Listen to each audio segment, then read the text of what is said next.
Hi everybody, today we are joined by Mr. Kinji Teramoto, who is the owner of a wonderful fashion company called 35 Summers. He's also the president of Rocky Mountain Featherbed and the president of Anatomica, Japan. Kinji-san, thank you for having us. Thank you for having me. Thank you for having us at your great office. This is like... It's like a, it's beautiful. It's beautiful. Warehouse or studio, atelier, whatever you can call here. Yeah. With my vintage items, Yeah. This is my life. This is your corner of Tokyo, because you have this building, and then you have the building across the river as well. But only one, level. Ah, okay. Not the whole building. Okay. Right. This is a whole building. Too. No. It's impossible. Okay. Kinji-san, can you, because I'm not sure if the viewers will be familiar with how important Kinji-san is in the Japanese fashion industry, can you give us a little bit of your history? Yeah, my name is Kinji Teramoto, born in 1964. So I'm proud to say, Year of the Dragon. This is a point. And I was born in a countryside in a Kobe area. And when I was 13 years old, I picked up music, Otis sledding. Okay. So Dock of the Bay, you know the song, Yeah. So I'm curious. I was curious to know where is the Frisco Bay. When I was 13, then in that time I already decided to go to the States. Okay. And when I turned to 19 years old, so I got borrowed money from my mom. And that time, Japanese yen was so weak against the dollars. Can you imagine how much per yen to dollars? No, tell us, please. 260 yen. Wow. Per dollars, If I want to buy Coca-Cola in the States, in that time I remember in 1983, 50 cents. It is more expensive than 100 yen. Wow. Right? So, anyway, I my mind stand up to go to the States when I was 19, and mom gave me like a $500,000 yen, which go to the $2,000 only. And I got a ticket to Los Angeles and I found where's the Frisco Bay. So I just buy the ticket, Greyhound. Then in that time, I remember I got a round trip ticket 1 month. So anyway, I was heading to the Frisco Bay, stay in Frisco. Then finally I decided to, cross the country by bus. In 1 month? No, anyway, LA to Frisco. It's not so far away. It's far for Japanese. 7 to 8 hours by drive, by bus. Stay in Frisco to find a San Francisco Bay. This is the place, I said. Then, and I just changed my mind to move to Chicago from Frisco. And San Francisco to Salt Lake City, stay maybe 2-3 nights. And Chicago, blah, blah, blah, and Key West. And Florida, New Orleans, then Grand Canyon. Okay. And I went to the bottom of the Grand Canyon by foot. Wow. Without water, It was tough. Yeah. I'm glad you're still with us. Right? And then back to LA, stay like, 2-3 weeks, and go home. So it's very memorable, this trip for you. Yeah. You know why I want to talk about that? My English is not perfect, So people, American friends, call my English Greyhound English. This is why. Then after I came back to Japan, so I went to trading company. When I was 19, so I was in a shopkeeper. Belongs to the shop called Hemisphere. So Hemisphere is the famous shop in the 80s, owned by Pierre Fournier. So from that time, I know him very well. So he was like my god. So to be clear, Hemispheres is a French shop that had a branch in Tokyo. That's right. Well. Okay. And a big shock for everybody, you know, the good mixture. So Pierre picked up the Santa Fe jacket or something more folklore kinds, mixed the French trousers or Western boots, something like. It was amazing. Then I knew Pierre more than 35, 40 years right now. Then this is my one part, you know. So during that time, so my mind was faced to United States, but I knew hemisphere styling, you know. So finally, where is the source from? I thought, you know, this is why I make a travel to the States. 1 month, I came back to the shopkeeper again, hemisphere, and brother shop called Harris. Called Harris, huh? Yeah, Okay. that's a French name too. Okay. So I was there from the shop opening. Okay. And I knew some fashionable people that time. And back in 84, 85 in Tokyo, it was a great time. So when I was go to Nishiazabu, that time we call, Kasumicho crossing, old name anyway. If I go to there and hang out in the night, everybody in one club. So big, small society we made, For example, Daiki Suzuki? Of course, engineer garments. Yeah. He was there in the club. And do you know Mr. Shimizu on the Pentes? Yeah. Of course he was there. Okay. And a famous guy called Amemiya-san in ships. Nice old guy. He was there. And everybody, one place. Right. On a crossing area. Yeah. It was a great time. Yeah. So I grew up in that, situation. Then one guy invited me to move back to Kobe if we want, he said. So I decided to back to Kobe to start trading.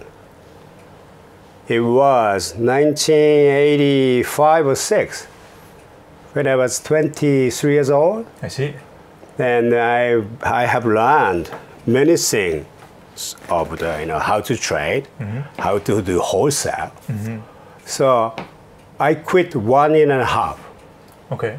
Because I mastered everything in and a half. Right. Put it in my mind. Okay. Then again, I went to the States again.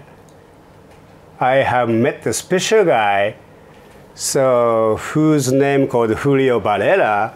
So he's an Argentinian guy, and he used to work for Patagonia from the beginning, Wow. Okay. So he knows sourcing, everything. Right. Then this is why. So I decided to design myself to make the cotton sew and bags in the States. The brand name called Ancient Forest. I still keep my name anyway. Okay. Then I know customers who want to take this kind of merchandise and sold. I have a very small office. Even I used to live there. Bed here, stock here, and 3,000 garments away from the States. Wow. When was this? 24, 25. Okay. This so this was in the 90s? Late 80s? No, 89. 89. Okay. It was, I remember 1989, and I decided to save my company 35 summers. You know why? I know why. They don't know why. Please, because I love this story. So this is a kind of funny story about my company name. So I like to say 35 Summers Business Corporation. This is kind of cool, right? Then one night I watched a movie called Lumbrefish. Do you know the movie? I don't know this movie. No? No. So Mickey Rourke, young Mickey Rourke, and Matt Dillon. They act the movie. Right. So Lumbrefish is a fighting fish. Right. And a special scene, my favorite actor Tom Waits. He was in the back counter. Okay. And inside, he said, brother, my 35 summers. I picked up the sound, you know. Oh, it's a great sound, 35 summers. Then, when I was 25 anyway, this is why I start counting 1 summer, 2 summer, 35 summers. So it was my story when I start my company. So I started my company. I set up company 25 years old. So I want to retire 60 years old. This was my goal. This was my goal. Was. Yeah. I can't stop anyway. Yeah. Right now. Yeah. So maybe I will change my company name very soon. 45 summers, 55 summers. Maybe 55. I don't know. Means I need to keep running, you know, until 80. Yeah. Well, I can't imagine you stopping. Really. So this is, you know, about my. It's not easy to explain, but you understand anyway. We get a sense of it. We get a sense of Okay. it. So, and then Rocky Mountain Featherbed, how did that all? Ah, that's a good question, Mark. This was another story. I knew Julio Varela, I told you. He was in Patagonia. Even Schnell, and only 4 people there in Patagonia back in the late 60s. So Julio introduced one lady called Jill Green. This is kind of full name. And she was a designer for Patagonia team, main designer. And then while I was in Kobe, Jill came to my place. We had a dinner, I remember. In that time, I have worn Rocky Mountain Featherbed down vest from the vintage shop. That time, it was very cheap. Okay. Less than 10,000 yen, the piece. Okay. And suddenly, Jill asked to, you know, my jacket vest. She said, I know the founder of this company. This is anyway Rocky Mountain Featherbed, right? She said, yes. So Kinji, he passed away 3-4 years ago. If you have energy to take the name, you have a wider chance right now. Then I hire Otani, lawyer, sent to the United States. Make a phone call. Yeah. And then finally, former founder called Cub Schaefer, the Rocky Mountain Featherbed, he sold to his friend the name. I see. Then one lawyer found a phone number, and finally he catch him. Then he asked me, Mr. Teramoto, how much you want to buy?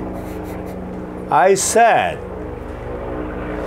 10,000 total, including charge for you. And for latest order, tell me the $4,000 to the name. And the lawyer picked up 6,000 and the total 10,000 packed. So you were super happy. I was really happy. And it was my first, story, original story, true story. I'm writing the book about Rocky Mountain Featherbed now. That's amazing. How old is Rocky Mountain Featherbed as a brand? Right here. Cub Schaefer patented 1977. The one-piece yoke. Oh, it's so funny. Francis A. Schaefer, Rocky Mountain Featherbed Company. So we call Cub Schaefer. 1975. So these were the first 2 products. Yeah. Amazing. But he started his own business late 60s. But this is evidence anyway. Well, he started late 60s. Yeah. He started late 60s and then tried to get the patent in 77. I see. He did it. Okay. It's a nice story. It is a very nice story. And what about Anatomica? Anatomica. I told you already, I knew Pierre more than 40 years because he owns a shop called Hemisphere, Parisian name, and we had a Japanese branch.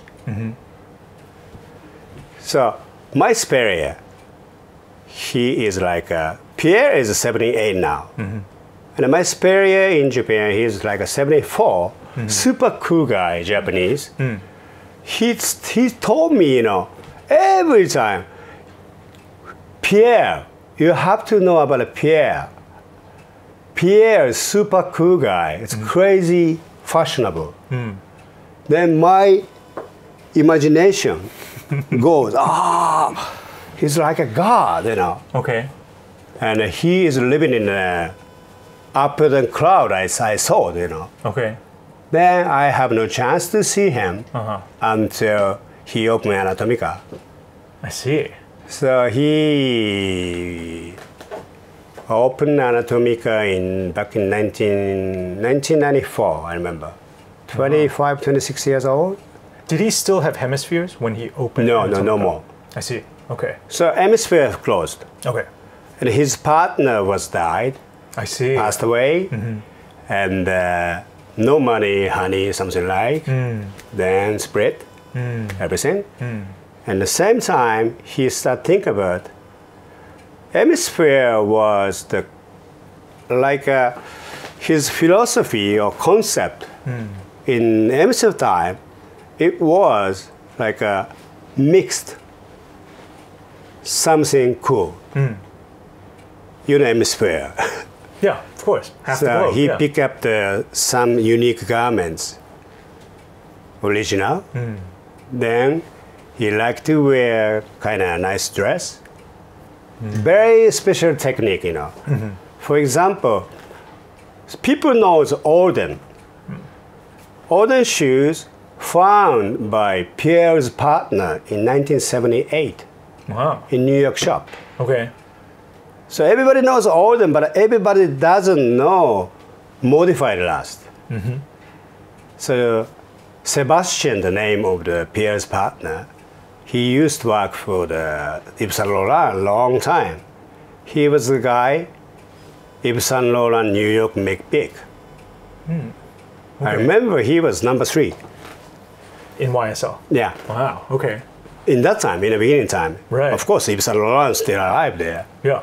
So, Sebastian, he has a very narrow foot. Like an A shape, A width, something like. Okay. So he traveled many times to New York. And he found 3-4 shops to fit his foot. Okay. Very narrow foot. Right. The shop called Jacobsen. Jacobsen. Okay. So shop looked like an orthopedic shoe shop. Okay. The shoes said Jacobsen only. No Orden. But the box said Orden, you know. I see. It's Alden made it for them. Yeah, Orden made it for them.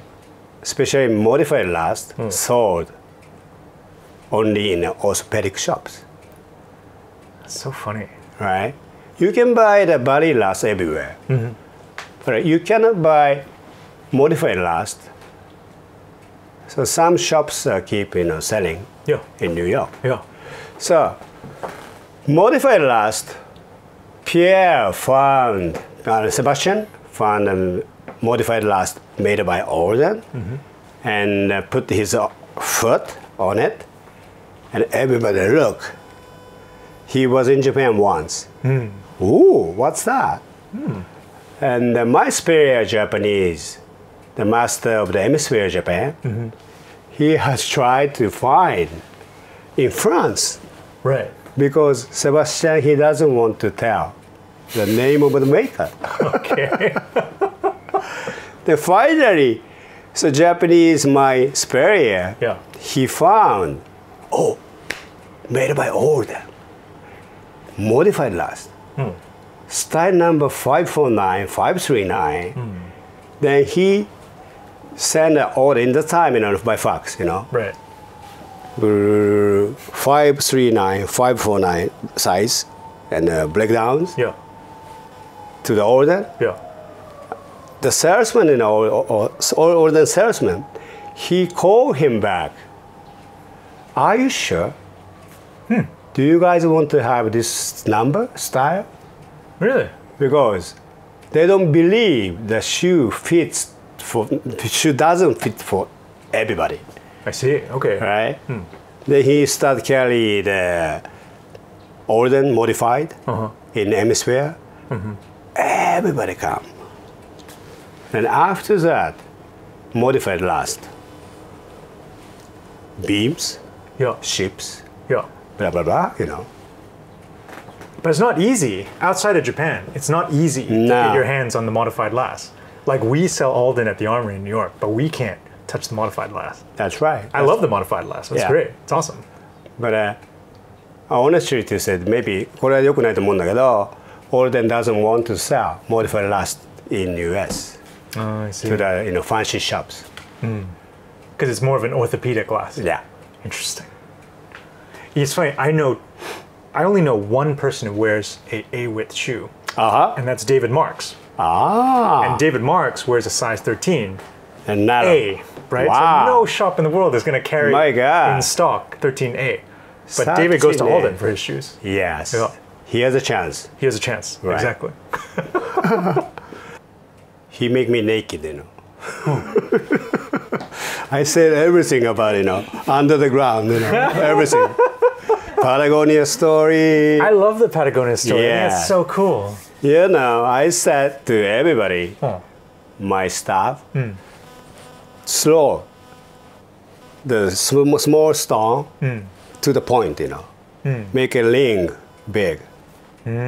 So throw a small stone and see where it lands and see the ripples come back to you, something like that? And make it a ring bigger.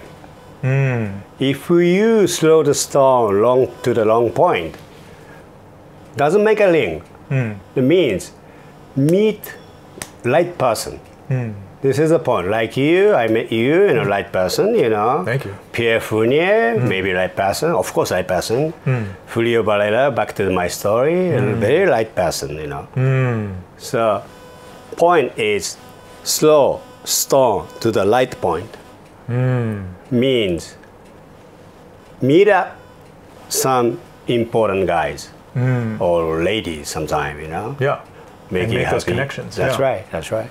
Well, I mean, this is why I came to talk to you, right? Thank because you. it's just, I think there's so much to be learned from people like you who went through a lot and built, really interesting businesses. Doesn't have to be a big business, but it should be an interesting business, Right. And there's always some great stories that go with Yeah, that. that's the point, Anyway, so we were talking about how did you put together Anatomica Japan? Very, very good question too. Very good question. I told you I knew Pierre 40 years. Then it was 2006, I remember. This was my first, I know him, he was in the shop many times. No chance to talk because he has a big aura against everybody, something like that, I can touch him. Okay. So one opportunity, I found the very good factory in the States. So Garland, North Carolina. Okay. So the factory called Garland Shirts Factory, belonged to Brooks Brothers. Okay. It was my dream to make a buttons and shirts in the States one day. So I found that and bingo. And I took my friend to open side door. You understand? Okay. We don't go in the front door, get in the side door. So that time, Brooks Brothers, before sold to Italian. And I remember Bill San, the president of the factory, he said, welcome Kinji and blah, blah, blah. So let's make some special shirts for you guys. We have a sample space. Then I finished the shirts, all made in USA. Dan River, Oxford, and made by Garland shirts, patterned by our pattern maker, reached to the 60s Brooks Brothers shape. And I got confident, maybe better to show to Pierre. Then I made an appointment. Okay. Pierre, please have a look at my shirts made in States. You like the button-down shirts, I know. But he said, well, he used very old French. I don't speak French. Okay. Maybe he said that time, no way. Right? Okay. Then he said, blah, blah, blah, please modify it, blah, blah, blah, blah, blah, blah, again. 2006, I met once. And 2007, I met him twice. Keep showing the button-down shirts. Okay. But one day, he watched to my pants, jeans. So I made a special jeans with Lee Riders Japan. Okay. No seam here. Okay. Oh, you have a jeans with a side seam. Yes, Pierre. Let's make the jeans. He changed his mind, you know. Okay. And I start make the jeans and the jeans, and I modified it 12 times. Okay. And finally he said yes. Okay. I took 2 years. Then we made a jeans for him, starting 100 pairs. That he sold in Parisian Anatomica shop only 2 weeks, I remember. And I got a phone call from him. Kinji, bring more fabrics. And fabrics. And he picked up the 3 fabrics. And what is the minimum, Kinji? I said 100 fabrics. And I got a 300 pairs of order. Wow. I shipped everything to him. Sold very well. And I got another phone call from him. And bring more traditional Japanese fabric, izome kind, something, blah, blah, blah. Oh, okay. And he picked up the 7 fabrics. Wow. Again, he asked me, what is the minimum? Yeah. I said 100 each, means 700. Yeah. He ordered 700, I shipped everything. Yeah. And it was too much, anyway. Okay. So, for in the beginning, he wanted to sell the jeans on the Anatomica Paris. I was just like a maker. But after we made 700 to ship to him, so some stocks kind of balance. And last meeting before I set up Anatomica Japan, he said, let's go, wholesale. And I invite United Arrows. Okay. And some core customer for Anatomica. Okay. I got a 3,000-4,000 pairs jeans order. Wow. I shipped everything, and I sold very well. What brand were you selling these jeans under at the time? That time, and I just collaborate, you know, my name, Dear Zamla Solo. Okay. So which is the German name, the collector alone, something like. Okay. So I collaborate my name with Lee Riders and a Lee patch here, no seam, with a camouflage tent cover, something like. I picked up the vintage fabrics. I see. Yeah, it was so great. Wow. Okay. And I have learned more about jeans that time. Then I start Anatomica A patch here. Then finally, so I spoke to the president of United Arrows in 2008 or 10, I remember. Shigematsu's, huh? After Shigematsu-san. Ah, I see. Okay. So Mr. Iwaki, who was the president of United Arrows at that time. Okay. So I make a phone call to him. So I want to talk about something to you. Please, Kin-chan, please come. Okay. And we had a big, he invited me to the big meeting room, just me and Iwaki-san.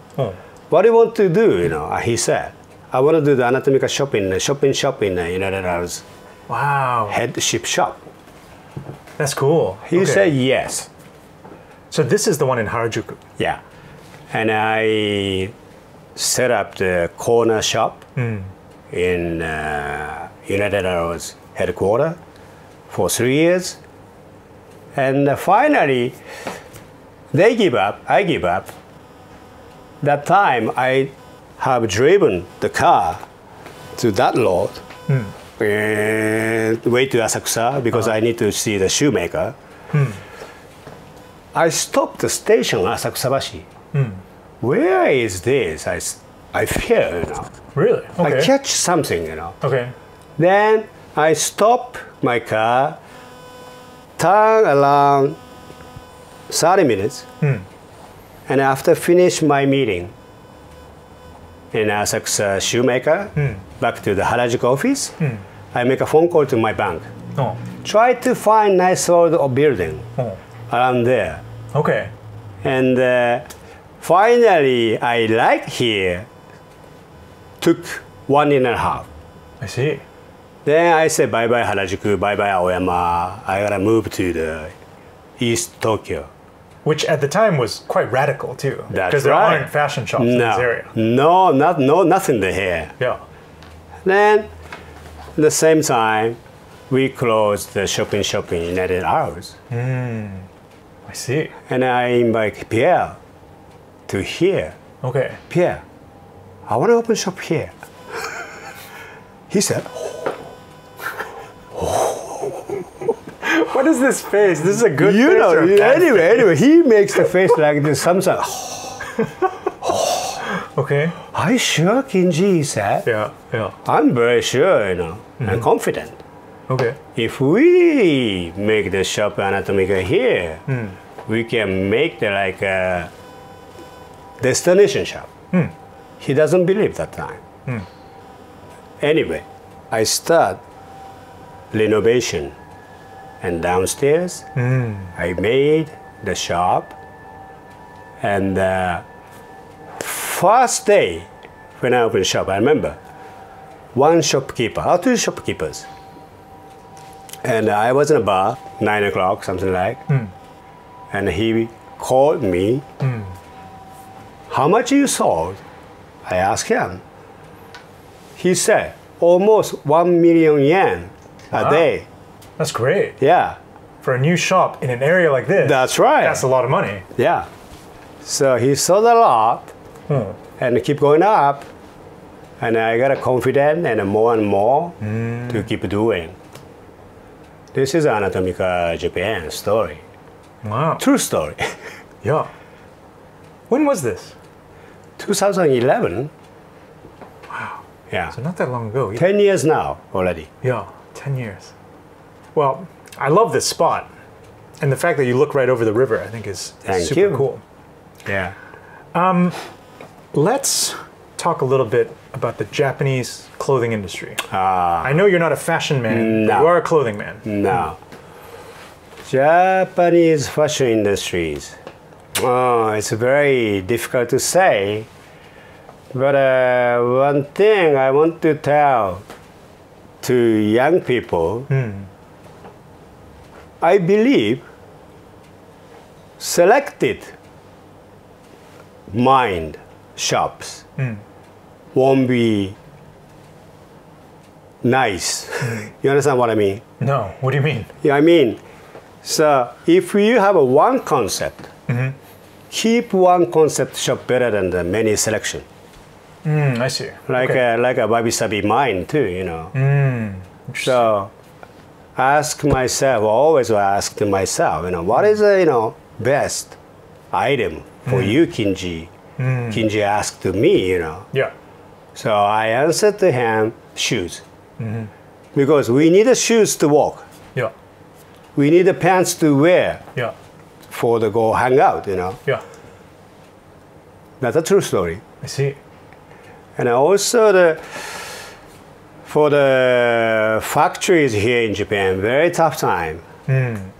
Before COVID, we gotta, how to say, training people from China, Vietnam, then cheap, low, how to say, like labor cost. But they stay here 1 year, 2 years, skills great, but they come back to China or Vietnam or some Asia, they never come back. The other communities send the other guy, but the Japanese have to teach everything. Then come back, never come back, and a new guy coming. But this system doesn't work now in every factories. That's why we are making down jacket all made in Japan. Means Japanese soul, Japanese textile, and the Japanese mind. So they won't change the soles. Only the problem is getting old, age, you know. That's a few, maybe in 10 years. Maybe no more Japanese down jackets. Never knows. That's why I set up the small sewing shop there. But the point is, if I want to invite more sewer, young people, we have a factory in the middle of Tokyo. They want to come. Yeah. Some are very good skilled, you know. That's why I have 6 sewers there. I see. And young, like 25 to 30 years old. And 60 years, 70 years teacher I had. And they, how to say, you know, train very well. Right now, young people can manage everything. It's interesting, actually. We visited a few factories this time we've been in Japan. And for instance, like Ring Jacket has. I'm surprised how many young people they have in the factory. It's really nice to see. Really All right, that's great. And you know, they're still making a great quality tailored garment. You know, wow. Because you were also mentioning that there are a few types of garment factories that are still doing pretty well, right? Right. Like jeans and the t-shirts kind, you know, and a knit. It's no problem. So this, oh, please. No, especially the outerwear factory is a problem. Interesting. Right? Yeah. Do you think there'll be a bigger 35 Summers garment factory one day for outerwear? That's my dream. Yeah? In Tokyo? In Tokyo. Maybe around here. That'd be amazing. That'd be really But no space here. But it's funny. I came from West. Anyway. And Sumida River there. The people doesn't want to go after Sumida River. Like they don't want to go across the river? No. If we say this is the Chuoku, how do I say, Chuo Award, people come. Yeah. If I say Sumida Award, they don't want to come. That's interesting. Well, I mean, like London, right? Some people are like, oh, I never go across the Thames. That's right. You know? Or even Hong Kong. Some people never go across the bay from Hong Kong to Kowloon. Yeah. People are funny like that. That's the same story. That bridge is like a 2-minute walk, by the way. Right. That's right. That's right. But maybe in the future, we have a wider chance to set up the factory after Sumida River. Why not? That'd be really cool. Right? Maybe we should make a floating factory on the Sumida River. We had already idea, same as you, not factory, you know, floating Anatomica shop in a boat, you know. Oh, that'd be amazing. Right? Yeah. So serve the beer and whiskey and sell shoes. Yeah. Pierre said he has a crazy idea as you. That's funny. Yeah. Okay? All right. Kinji-san, we're going to wrap up, but we wrap up every interview by asking our guest, can you give us a little advice? Can you give us some sort of life lesson or some sort of habit or routine that you do that you think has really helped you, that you would like to share with us? So you mean my routine, right? Your routine, or maybe something that you live by, some sort of philosophy that you live by. Up to you, anything. So, better to stop drinking. Did you really stop drinking? No. I decide to stop drinking. I decide to drink only Wednesday and Sunday. No. It's Thursday, but I can drink with you, no problem, you know. Oh, very, very, you know, special. Oh, thank you. I appreciate So maybe stop drinking, go to gym, and exercise, and think about if you can run more than 8 kilo. Interesting. I definitely can't. I might die. Yeah, but I had a problem in knee. This is why I stopped running. I see. But when I was running in a park, So after 8 kilo, your sweat comes by the top, right? Yeah. Then you can make a nice library. What you have to do today, what you ask to the young guys. So how do I say, more organized after 8 kilo. Maybe oxygen helps. I see. This was my advice. I see. Yeah. 8 kilos. Okay. And how to say, also use more iPhone. Yeah. Are you serious? Means when you get an idea, I leave, all message, voice message. I see. Very important. I see. After 10 steps, forget. Yeah. Yeah. But when you stop, leave the message in iPhone, you have to use. Yeah. For young guys, anyway. That is great. To write the ideas down. Yeah. Or to keep your ideas somewhere. That's right. Yeah. And then one day, back to the voice record and make a note. You can find what you have to do. Yeah. Yeah. This is my idea. That's fantastic. Right. And what I say? I think that's enough advice for today. Right. Yeah. I think there's a lot to take. But life is not enough long, Mark. Life is very short. I have another project now. So I wish I will, let you know about that, what I want to do, and I have to finish the shooting. Okay. All right. Sounds good. I look forward to it. Sure. Kinji-san, thank you so much for your time. You're welcome. Oh, I'm sorry. Did I cut you off? Please. You were about to say something? No. It's okay. Thank you for having me, Yeah. No, this has been such a pleasure. It's been such a wonderful conversation. And hopefully we'll have a chance to look at some of your sewing and some of your downfilling, as well as some of your archive, because you have a term for that. Right. You are a... Archivist. Archivist. That's there we right. go. Yeah. So I can't wait to tackle that next. Sure. Thank you very much. Thank you very much. Thanks for watching.